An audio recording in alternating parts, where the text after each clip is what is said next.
Hi guys, today we'll talk about how can you find your read history on your Bread app. We're going to figure out the solution on know how you can do that on your app.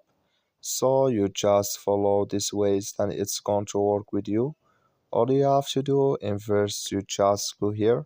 You go above this sign, click on it here. So then it's going to show for you a list like this. Then all you have to do next you just click here on read history, just click on it. So then it's going to take you to this list. It's going to show for you like this.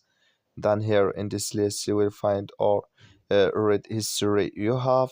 Like you see here, I have no read history yet, but if you have it here, it's going to show for you in this list on your Bread app. So that's all you have to do. That's all I wish know you I get it. Thank you for your watching. Don't forget to support us by liking, subscribe.